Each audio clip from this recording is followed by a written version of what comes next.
दसवीं कक्षा का प्रश्नावली 9.1 का 16 नंबर सवाल कहता है, मीनार के आधार से और एक सरल रेखा में 4 मीटर और 9 मीटर की दूरी पर स्थित दो बिंदुओं से मीनार के शिखर का उन्नयन कोण पूरक कोण है। अब पूरक कोण किसे कहते हैं तो आप लोगों को मालूम है पहले से कि जिन दो कोणों का योगफल 90 डिग्री हो जाए तो उसे पूरक कोण कहते हैं।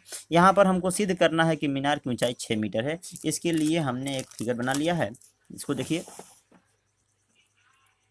अब यहाँ पर कहता है कि ए बी हमने एक मीनार मान लिया है, लिखा है माना ए बी एक मीनार है। इसके पाद से 4 मीटर और 9 मीटर की दूरी पर दो बिंदु क्रमशः सी और डी है। इन बिंदुओं से मीनार के शिखर का उन्नयन कोण पूरक कोण है। अब जब मान लीजिए पूरक कोण है तो जानते हैं कि एक कोण अगर हम लोग कोई भी लेते हैं, जैसे मान लीजिए कि पहला कोण सी को मान अगर हम लोग कितना ले लेते हैं, थीटा ले लेते हैं, तो कोण डी को कितना हमारा होगा, तो 90 में से जो बचेगा वही ना होगा, क्योंकि दोनों कोण मिला के तो 90 डिग्री होता है। तो यहाँ पर हो जाएगा 90 या माइनस थीटा। यहाँ पर हमने ले लिया 90 माइनस थीटा और यहाँ पर हमने क्या ले लिया, थीटा।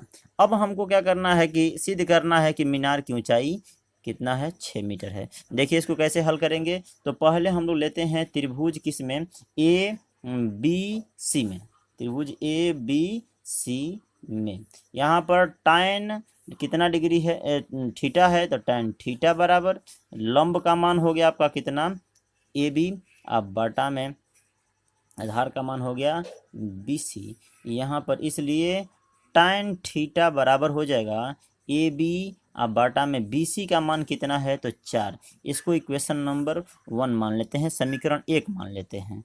चलिए फिर जो है आपका त्रिभुज ए बी डी में देखते हैं, त्रिभुज ए बी डी में, तो ए बी डी में क्या है यहाँ पर, तो tan 90 या माइनस थीटा है। यहाँ पर लंब का मान क्या है, तो ए बी है, और आधार का मान क्या है, तो बी डी है। चलिए tan 90 माइनस थीटा का पहले से आप लोग सूत्र याद किए होंगे कि tan 90 या माइनस थीटा बराबर क्या होता है, तो cot थीटा होता है। तो इसी सूत्र का हम लोग उपयोग करते हैं। यहाँ पर हो जाएगा cot थीटा बराबर ए बी का मान कितना है, ए बी का मान नहीं दिया है, ए बी लिख दीजिए। बी डी का मान कितना है, तो 9 है, बी डी का मान 9 हो गया। इसलिए cot थीटा बराबर ए बी या बाटा में क्या हो गया, 9। इक्वेशन इसको मान लेते हैं 2। चूँकि हम जानते हैं कि tan थीटा और cot थीटा दो हमारा मान में निकल गया। अब कैसे हम लोग इसका ए बी का हल निकाल लेंगे, तो पहले से सूत्र आपको मालूम है कि tan थीटा गुने cot थीटा बराबर क्या होता है, 1। इसलिए समीकरण 1 में गुना कर दिया जाए कितना से, समीकरण 2 से। जब गुना करेंगे तो क्या हो जाएगा, तो tan थीटा गुना में क्या हो जाएगा, cot थीटा बराबर इधर क्या है, ए बी बटा 4 है, ए बी बटा 4 गुना में ए बी बटा में क्या हो जाएगा, 9। अब चूंकि हम लोग जानते हैं कि tan थीटा गुना में क्या होता है, cot थीटा बराबर क्या होता है, 1। तो यहाँ पर हम लोग क्या लिख सकते हैं कि tan थीटा गुने cot थीटा बराबर क्या हो जाएगा, 1।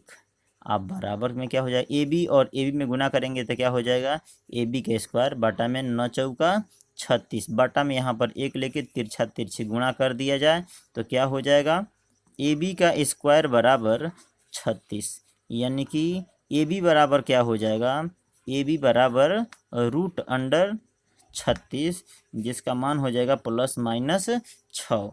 इसलिए ए बी बराबर क्या हो गया हमारा 6, जो कि हमको सिद्ध करना था कि मीनार की ए बी की ऊंचाई जो है कितनी है, 6 मीटर। इसलिए हम लोग लिख दिया जाए कि मीनार की ऊंचाई बराबर 6 मीटर। ये हमारा प्रूव्ड हो गया। और इसी के साथ में हमारा एक्सरसाइज जो है प्रश्नावली हमारा 9.1 जो है क्या हो गई, ख़त्म हो गया, 9.1। ओके, देखिए इस वीडियो में जितना भी हमने क्वेश्चन को हल निकाला है, इसमें अगर आप कोई भी क्वेश्चन अगर अच्छे से समझ में ना आए तो आप लोग कमेंट बॉक्स में कमेंट कर सकते हैं, और भी बेहतर से समझाने का हम प्रयास करेंगे। वीडियो देखने के लिए धन्यवाद।